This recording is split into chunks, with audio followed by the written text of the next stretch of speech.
All right, everybody, welcome to another episode of Locked On Avalanche. A lot happening for the Avs this past weekend on and off the ice. On the ice, very good. Another back-to-back, and they took both games. Off the ice, a couple of depth trades that some might not be too happy about. Let's get into it. Brand new episode of Locked On Avalanche coming at you. You're Locked On Avalanche, your daily podcast on the Colorado Avalanche.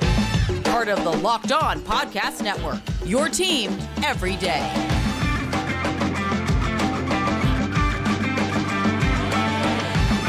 All right, everybody, welcome to another episode of Locked On Avalanche. We are part of the Locked On Podcast Network, your team every day. I'm your host, Chris Maselli. With me, as always, Mr. Shaggy Von Doom, Kyle Sullivan. Thank you for making this your first listen of the day. That's always appreciated. Follow us on our social media outlets, LOPN_Avalanche on Twitter, Locked On Avalanche on Instagram. Questions, comments, concerns, and opinions to lockedonavalanche@gmail.com. And follow us on our YouTube channel over on YouTube. Hit subscribe and get notified when a new show goes live. We'll get to the weekend, which was the third and final of these trifecta of back-to-backs. Very good there. You won both of those in convincing fashion. The Avs are hitting their stride there. So we'll get to those in a little bit.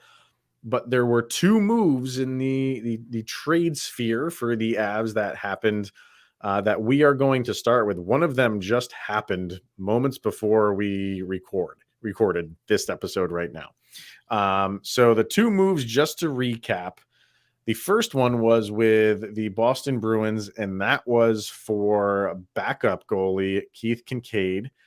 He comes to the Avalanche. To Boston goes Shane Bowers.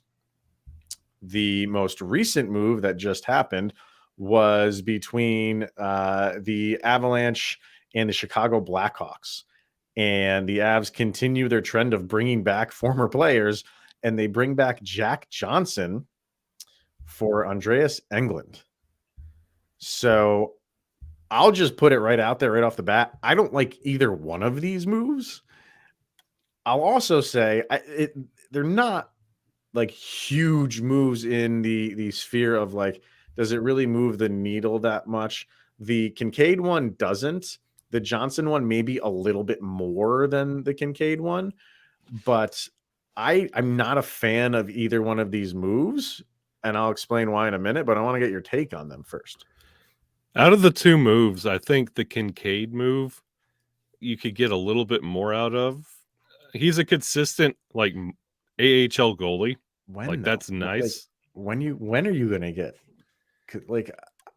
go ahead. I don't want to interrupt you. Go ahead.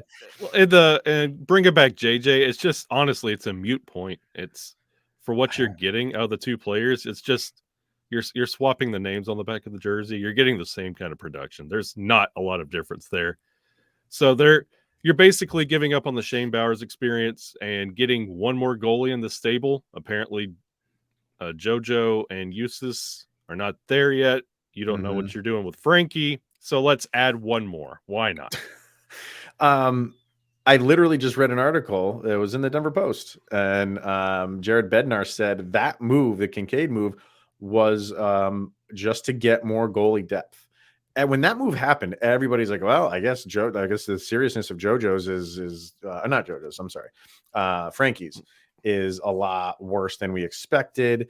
And maybe they don't have faith in JoJo, or they don't have faith in who they bring up? We got Eustace. They don't have faith in him. That doesn't seem to be the case. Jared Bednar said like Francouz is on track to come back when he's supposed to be. Like I think they said another 2 weeks. So he's not a setback, which is all the more reason why I'm scratching my head with this trade. Not so much in like who you got. If you wanted to get a depth goalie, fine.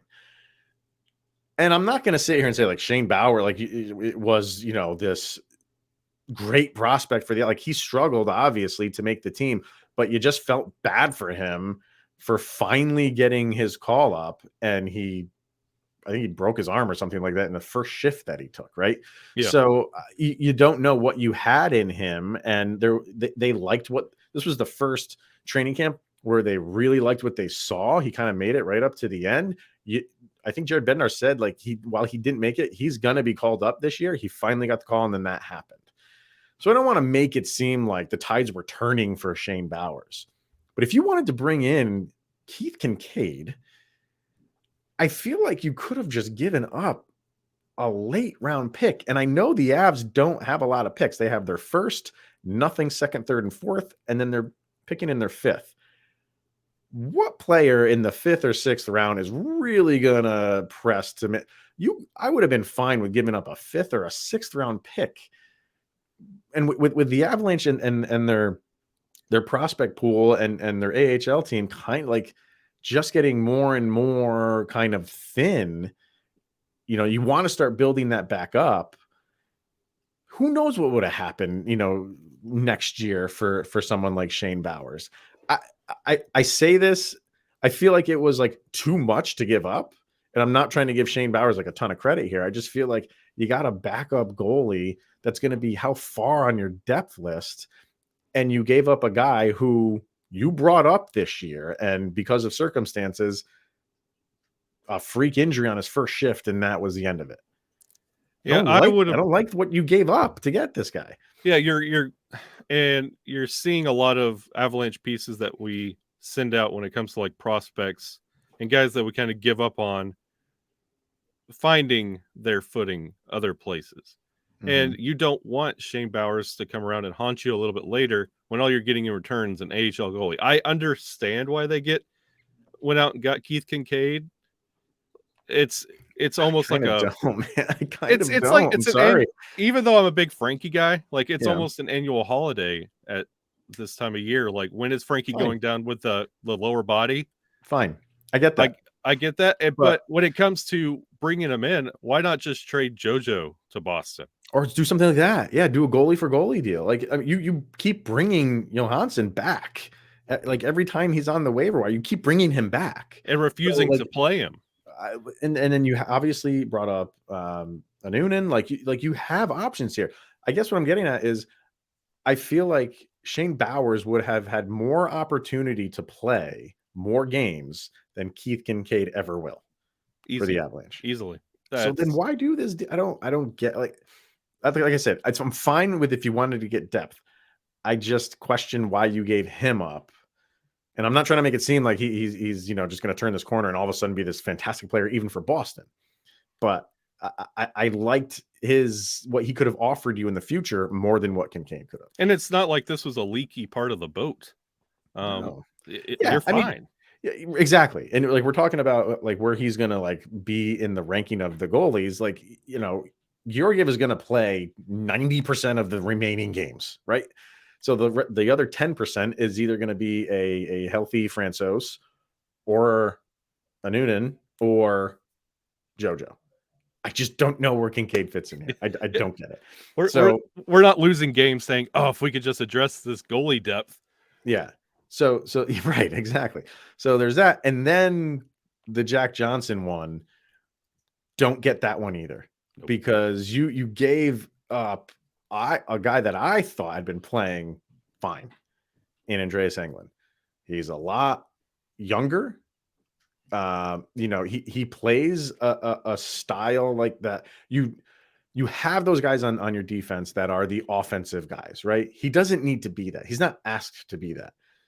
Neither is Jack Jonson. Jack Jonson is not asked to be like this offensive production guy. He's just asked to be a solid defender.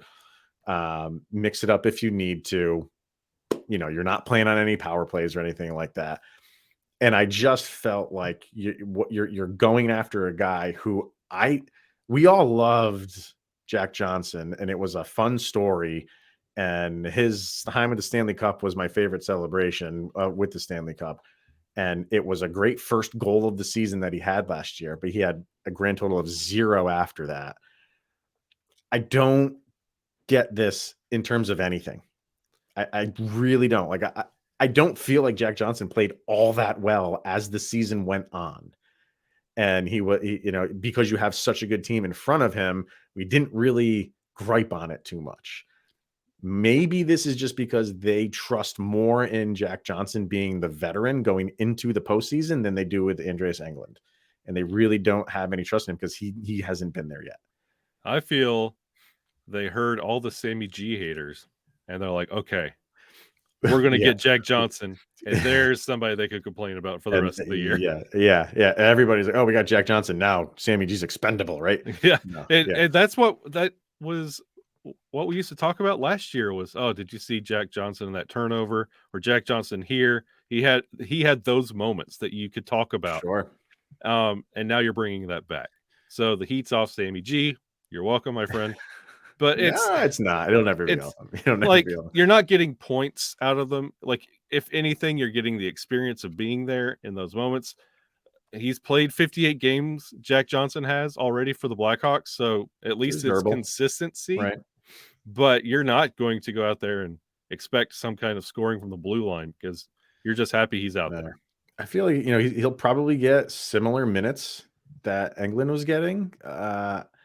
So that's my only thinking here is they just wanted more experience on their defensive core going into the playoffs. To which I say, I think there's other guys out there that I would have gone after than Jack Jonson. It's two kind of head scratching moves to me that don't move the needle. No, they don't. I mean, I don't want to sit here and say like, they got a little bit worse because Englund is better than Jack Jonson. No, I feel maybe they're comparable, but I thought Englund kind of had a future here. Yeah, Jack Jonson doesn't really have a future again, with the Avs, where Englund could have. He was mixing it up. He was getting involved. He as the season was going, that whole running into the goalie thing is a thing of the past. People forgot about all that, and now it's just kind of like a joke thing. Where it's like, well, yeah, he moved on from that. He started playing a lot better, and he did.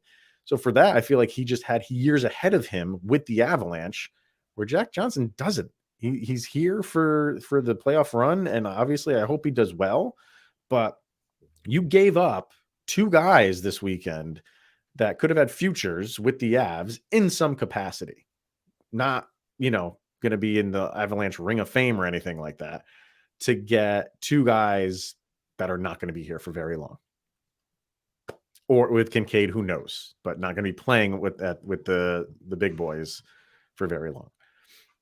It's questionable. Head scratching moves. So we'll see what happens. There's still some days left to go with the trade deadline, and we'll see if the Avs can make some more moves and more that do move the needle. So we'll have to sit and wait. That's all we can do. All right, let's hear from Athletic Greens, and then we will get into the games of this last weekend. That's we got everything off our chest. Yeah, we're done with the trades, and now we can talk about the good stuff, which is like the meaningful stuff on the ice. These two games against Winnipeg and Calgary. This is Avalanche hockey. This is what we like. But first, we're going to hear from Athletic Greens, and we've been talking about Athletic Greens, been partnered with them for quite some time now. And if you are someone who is looking out for your gut health and your nervous system, your immune system, energy, recovery, focus, everything that is important to you, as you age, as Kyle and I do, as I do today, 1 year older. Hey, Athletic Greens is the way to go. What is it? It's one scoop in a glass of water, and you are absorbing 75 high quality vitamins, minerals, whole food sourced superfoods, and probiotics to help you start your day right. It's lifestyle friendly, whether you eat keto, paleo, vegan, dairy free, or gluten free. It contains less than 1 gram of sugar. There's no GMOs, and there's no nasty chemical or artificial anything, because it tastes delicious. It costs you less than $3 a day, and you're investing in your health, so it's cheaper than your cold brew and coffee habit. So right now it's time to reclaim your health and arm your immune system with a convenient daily nutrition. It's just one scoop and a cup of water every day, and that is it. No need for a billion different pills and supplements to look out for your health. And Athletic Greens is going to give you a free 1 year supply of immune supporting vitamin D and 5 free travel packs with your first purchase. All you have to do is visit athleticgreens.com/NHL network. Once again, athleticgreens.com/NHL network to take ownership over your health and pick up the ultimate daily nutritional insurance. All right, sir. So yeah, the on the ice stuff, like the meat of what we do here and what we like to talk about, and that is Colorado Avalanche hockey in action. And boy, was it this past weekend. Your third and final back to back, and there might be some more back to backs in the season, but these run of back to backs, 3 consecutive ones. When it's all said and done, out of 12 possible points, the Avalanche got 11. In all back-to-backs, in these 3 back-to-backs. And the last 2 were probably the most convincing of all 3 sets. You go into Winnipeg and you just completely annihilate them from beginning to end. And then you come home and you play against Calgary and pretty much do the same thing to them. So, man, like this just made me feel like, okay, like the Avalanche are peaking and hitting this stride at the absolute right time. 2 great games. And it was 2 great games against 2 playoff potential opponents in the West, like taking the teeth out of Winnipeg and Calgary, making them look extremely pedestrian, and really every form and facet of the Colorado Avalanche working together in unison. It was such a dominating weekend. This is exactly what you want to see at the right time of the year. Yeah. Where you got Landeskog coming back not too long. Like you're almost to 100% team. This is what you want. Yeah. You had, I mean, then that Winnipeg game, you couldn't ask for a better start. No. Was it 19 seconds in? Nathan MacKinnon gets the goal, and Connor Hellebuck is he's a tall order. He's one of the best in the league. I cannot remember a game where I've seen Hellebuck look like that. I mean, you got 4 in the first period. You really got 4 in the first half a period, like minute or half plus a minute. I think it was like 11 minutes in, you had 4 goals. And I was joking around on Twitter, like that stuff, like when it probably has not happened a lot to him, right? No. I mean, he's one of the best in the business. So, and then from there on out, it really was kind of like almost a boring game after that. It was the Avs were just on cruise control. They were just rolling lines. It was like, I think in the back of everybody said, you're always going to have that third period. Let's not have this third period. But the Avs were just in control of that game, the entirety of it. My God, like this is when a team starts a season like just super hot, right? Like everybody, like, and then they go through the ups and downs of the season. Everybody looks back at the beginning of the season, like, well, they the beginning of their season like props them up, and you remember that for the duration of the season. But if they don't finish a season well, like I'm looking at Boston, and Boston's still good, but they still have a month and a half to go in the season. If Boston doesn't end the season, if they go into the playoffs kind of like not playing well, that's what I will look at. But people want to forget about how people end the season. But that is the most important thing. And I say that knowing full well how the Avalanche ended last season was not good. No. They ended the season like on I think a 6-game losing streak somewhere in there, and they just kicked it on in the playoffs. So anything is possible. But all I'm trying to say is what happened with the Avalanche kind of at the turn of the calendar, like you can forget about that stuff. That was just a blip on the radar, which happens during the course of a long season like the NHL season is, and they are on their game right now. Everybody. It's fun to watch right now. And it's like the January they had during the Cup run. They're just having that kind of success in February. Yeah. And to see this team finally get the identity, and you said like boring hockey, this is what you kind of wanted. For when we have said the Avalanche going on cruise control has been a detriment, to see it work right. This is a reward for going out there and doing what you're supposed to do. You could put it in cruise control and it work, and you not coast and like lose the game. Yeah. Seeing the Avalanche learn these principles, learn the way to play, and hold on, and you're seeing it from even the contributions of Matt Nieto. Like you're getting it from everywhere. It's not just a top line effort. You're gaining a lot more confidence with this Avalanche team. And Nathan MacKinnon he's on fire right now. Yeah. he is playing up a level, even for him. When he I don't want to say I think everybody is going to take like a shift off here and there. You know what I mean? But there's times where we've said it so many times on this show where when the Avs maybe are like struggling but they're in the game, but they're struggling, and you just look to your stars to take over. And sometimes they just don't. I'm not saying he's not trying. He is out there, and it's like for these past handful of games, every single shift he is out there, he has the mindset of like, I'm going to make something happen. Yep. Man, I haven't seen him play that determined. If you want to say the playoff, everybody's going to be determined in the playoffs. I hope so. But for a regular season, he has turned it up a notch. And I every time I watch him, I thank God that he is on our team, because when he gets that look in his eye, you can't contain that dude. He's playing out of his mind right now.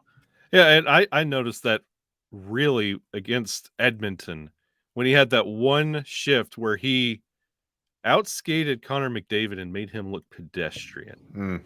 And I was like, oh, Nathan's on another level now. And ever since then, he has scored early. He scored when it matters, when it counts, and for fun. And you can see like he is back in he's back in the saddle. He's got his swagger back. It feels good. Yeah. And like the team's feeding off that as well. Yeah. So let's take another quick little break. We will hear from Built Bar and then a little bit more to get to, and then we'll kind of talk about the game tonight. Vegas, it's a big deal. So, but first we're going to talk about Built Bar. If you're looking for a delicious treat but don't want all of the fat and the calories, then why have you not tried Built Bar? If you've been listening to us for a while and you haven't tried Built Bar yet, what are you waiting for? There's zero excuses, Mr. Sullivan. You know why? Because now you can walk into a Sam's or a Walmart and buy these bad boys right off the shelf. And what makes them so good? Well, for starters, they are covered in 100% real chocolate. Yes, sir. Real chocolate. And they come in unbelievably delicious flavors like churro, peanut butter brownie, coconut almond. And they are teasing something for today. I think it's cookie dough related. If you read, the font and everything that they're using, I think they're bringing back one of the all-time favorites for a very short time. So happy birthday to you, Chris. That's right. So I should just get it for free because you should. It's a special day. So, but go check out built.com, see what this flavor they're bringing back is going to be, and get it while you can. And like I said, definitely head into your local Sam's or nearest Walmart. Walk to the pharmacy section and grab yourself a box of Built Bars. They have the regular Built Bars and the Built Bar Puffs. I'm a regular Built Bar guy. Kyle is a Puff guy. Yeah. Or go to, like I said, built.com. And I'm pretty sure that promo code still works. Locked15. Give it a shot. I've been told that it still works. So you can get 15% off at Built, or go to your local Walmart and Sam's and pick up the delicious Built Bar. All right. So what do I want to say? Oh, about the Winnipeg game. So yeah, you started off great. You had that Nathan McKinnon goal 19 seconds in, and then you gave up one. Winnipeg scored, and then you're in Winnipeg, and that is a difficult arena to play in. Those people can get loud, right? But then what happens? Then you turn around and you get those 3 more unanswered. And that's the stuff that I'm looking for from the Avalanche. You're in enemy territory. You start the game off fantastic, but there's still 59 minutes and 49 seconds or 39 seconds to go in the game. That does not by any means seal the deal. And what happens? Winnipeg comes back. They get a goal a couple minutes later. I mean, it was back and forth. It was bang, bang, bang. And the thing that I love about the Avalanche, they were creating fantastic scoring chances. Fantastic scoring chances. They were getting up and down the ice, and their passes were just so crisp. They were getting in good lanes. They were getting in good shooting lanes. They were making life difficult for both goalies for both of those games. The scoring chances just jumped out at me. And in the second game, they didn't have a lot of shots on goal. What'd they have? They only had 22 shots on goal in that second game. But, man, were they good looks. And I'm glad you brought that up because that that game we played in November against Winnipeg, we were shut out 5-0. That was one of those games that we got on here and kind of recorded, and it was one of those, guys, this is not great. Things are not looking good for Colorado. Right. And to flip it around and just everything look so clean. The passing, setting up, the shots, the decisions, and take all of that, and it was like no rust, no exhaustion, and take that same principle and game plan and take out Calgary with it. Yeah, man. 2 very impressive victories there, and now you need to do that again. You know what I mean? Like, we're at the point of the season where this needs to be the norm.